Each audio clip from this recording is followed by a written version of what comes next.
So apparently, after the Minnesota Vikings defense completely obliterated the New York Giants offense, led by head coach Brian Daboll, who was a big part in improving Josh Allen from the Buffalo Bills. He was their OC there, came to New York, revitalized the career of Danny Dimes in his first season.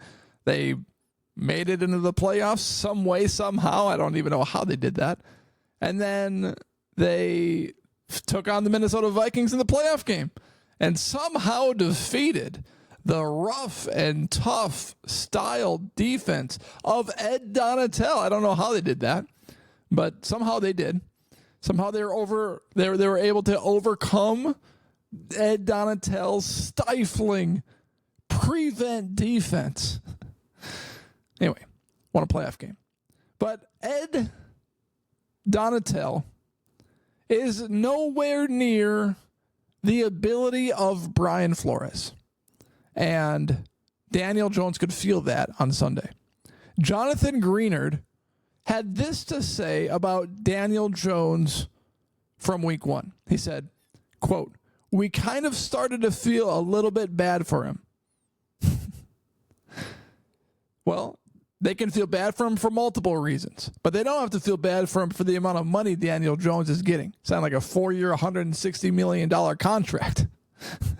It's crazy. It's crazy what teams will do just for a possibility of having a quarterback that can make a couple of throws.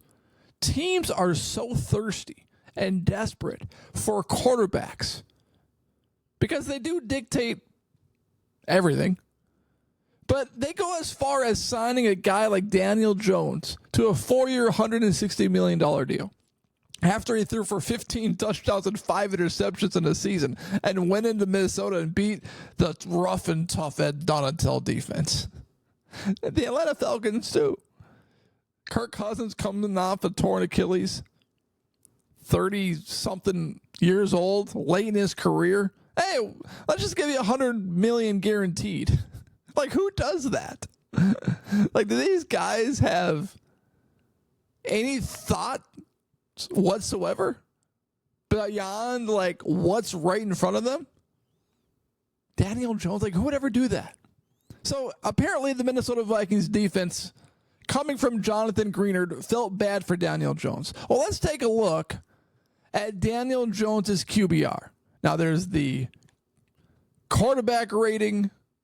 There is the PFF rating. There's this rating. There's that rating. And I can't necessarily keep track of them all. But according to the QBR, which I think is ESPN's system, they have their own system. Then they have the QB rating next to it. It's like, what? Everyone just wants their own piece of the pie. But Deshaun Watson... Crazy. What a contract. Finished dead last in quarterback rating. 9.3. Bryce Young coming up the rear. 10.5. Second to last. 31. Daniel Jones, 30th. 16.6. But I was taking a look at who Daniel Jones is throwing the ball to. And to be frank, who is he throwing the ball to? They have their rookie, Malik Neighbors. Looks like he could be a good player. But besides that, their second best players on the field were Wan'Dale Robinson, Darius Slayton, Theo Johnson, Devin Singletary, Eric Gray. Like, who is Daniel Jones throwing the ball to? They used to have the Waller guy. Did he retire? I feel like he retired. So, who's he throwing the ball to? I also want you to pay close attention to number 29, Jordan Love. Everyone told me all offseason, and I try to be careful about everyone. Not everyone. Green Bay Packers fans. Everyone that was a Green Bay Packers fans. I have like a reel on Facebook that has over 100,000 listens. And they're all from Green Bay Packers fans commenting on this reel about how stupid I am. for saying that Jordan Love wouldn't be worth the money that they gave him. Talk about quarterbacks and teams desperate, thirsty, like they're on Tinder or something. Jordan Love, fourth to last, 20.4. Caleb Williams, who threw for less than 100 yards, 0 touchdowns, 0 interceptions, had a better QBR than Jordan Love.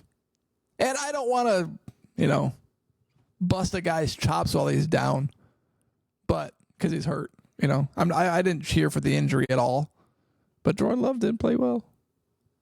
And Jordan Love is now hurt for a few weeks. Hopefully he comes back healthy. All the best for Jordan Love. But Daniel Jones, let's take a look at his numbers. 22 for 42, 186 yards, 0 touchdowns, 2 picks, 5 sacks. QBR, 16.2. I don't quite get this.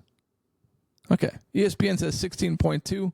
The CBSUSA.com Today website says he had 16.6. Get your numbers consistent, man. Anyways, the reason why the Minnesota Vikings felt bad for Daniel Jones is for multiple reasons. Brian Flores' scheme was too much for him. The Giants have no weapons whatsoever, and they lost their best weapon, Saquon Barkley. It's like, how did you lose Saquon Barkley when you have no other offensive weapons for Daniel Jones to throw the ball to? Makes no sense. I'd feel bad for Daniel Jones, too.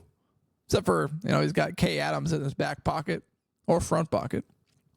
He's got the big contract situation, so that's good. But, wow. He just got eaten alive by the Minnesota Vikings defense. And he got booed in the Giants Stadium in Week 1 after putting up 6 lousy points. 3 of those given up by the Minnesota Vikings offense for fumbling the ball in Giants territory. Crazy.